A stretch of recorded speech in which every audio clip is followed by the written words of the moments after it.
Hello, আসসালামু আলাইকুম। ফারমান আপনাদের সবাইকে স্বাগতম। আশা করি সবাই ভালো আছেন, সুস্থ আছেন। ভাই, আপনি কি গরুর খামার শুরু করতে চান কিন্তু টাকা নেই? তাহলে হয়তো আপনার মাথায় কখনো এসেছে যে ব্যাংক লোন নিয়ে ব্যবসা শুরু করলে কেমন হয়। এটা কি স্বপ্ন নাকি একটা বিপজ্জনক ফাঁদ? ভাই সাবধান, আপনি যা ভাবছেন তার চেয়ে অনেক বেশি গভীর কিছু রয়েছে। আজকের ভিডিওটা আপনার জীবনের সবচেয়ে বড় টার্নিং পয়েন্ট হতে পারে। কখন লোন নেওয়া উচিত, কখন নয়, এবং কিভাবে স্মার্ট ভাবে খামার শুরু করতে পারেন একেবারে শূন্য থেকে। তো শুরুতে যেটা বলতে চাচ্ছি যে কখন লোন নেওয়া উচিত। লোন নেওয়া কখনো দোষের বিষয় নয়, কিন্তু ভুল সময়ে লোন নিলে সেটা আপনাকে ডুবিয়ে দিতে পারে। তাহলে আপনি যখন লোন নেবেন তখন আপনাকে তিনটি প্রশ্ন করতে হবে। যে আপনার প্রথম যেটা, যে আপনার কি এ ব্যবসায় অভিজ্ঞতা আছে। আপনি যদি নতুন হন, লোন নেওয়ার আগে একটু ভাবুন। একে একে শিখুন আস্তে আস্তে, তারপর বড় পরিসরে বিনিয়োগ করুন। 2 নম্বর যেটা প্রশ্ন করা উচিত, যে আপনার কি বিক্রির নিশ্চিত ব্যবস্থা আছে। দেখেন ভাই, দুধ উৎপাদন করলেই শুধু হবে না, আপনার দুধ কোথায় বিক্রি করবেন সেটা নিশ্চিত করতে হবে। আপনার বিক্রির অন্ততপক্ষে 2 থেকে 3টি উৎস থাকা প্রয়োজন। মার্কেট বলেন, দোকান বলেন, অনলাইন বা প্রতিষ্ঠান, কিছু তো থাকতেই হবে, তাই না? আর 3 নম্বর যেটা আপনার প্রশ্ন করা উচিত, যে আপনার হাতে কি জরুরি ফান্ড আছে। লোন নিলে কেবল কিস্তি নয়, আরো অনেক খরচ বাড়বে। তাহলে হাতে জরুরি ফান্ড তৈরি করুন। আপনি হঠাৎ কোনো সমস্যায় পড়লে কি করবেন। আরেকটা যেটা বলতে চাচ্ছি, লোন না নিয়েও কিভাবে স্মার্ট ভাবে খামার শুরু করা যায়। দেখেন, আপনি হয়তো ভাবছেন আমার টাকা নেই, আমি কি শুরু করব। ভালো প্রশ্ন।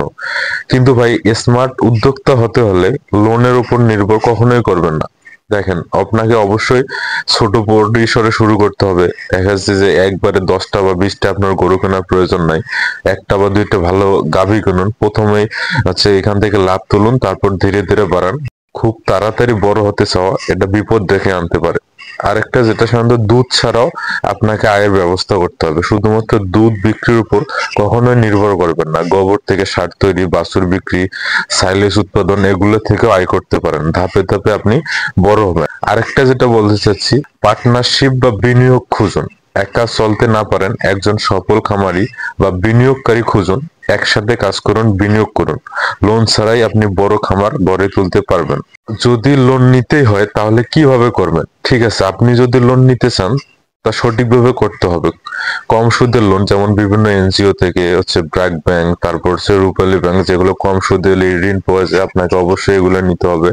ছোট লোন দিয়ে শুরু করুন, একবারে আপনারা বড় লোন বা বড় পরিসরে কোনো কিছু শুরু করবেন না। আর বিক্রির গ্যারান্টি থাকলে তবেই লোন নিন। দুধ বিক্রির নিশ্চিত, সঠিক মার্কেটিং ব্যবস্থা, তবে লোন নিন। কমপক্ষে 6 মাসের জরুরি একটা ফান্ড আপনাদের কাছে রাখবেন। এটা নিশ্চিত করুন যাতে আপনি কিস্তি সহজে দিতে পারেন।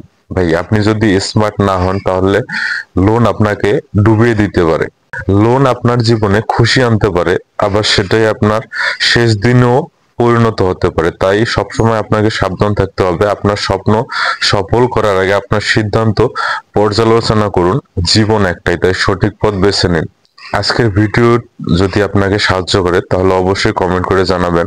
কৃষিকে বদলে দিন, আপনার নিজের জীবনও বদলান। সবাই ভালো থাকবেন, সুস্থ থাকবেন। দেখা হবে আগামী ভিডিওতে নতুন কোনো জিনিস নিয়ে। সে পর্যন্ত আল্লাহ হাফেজ।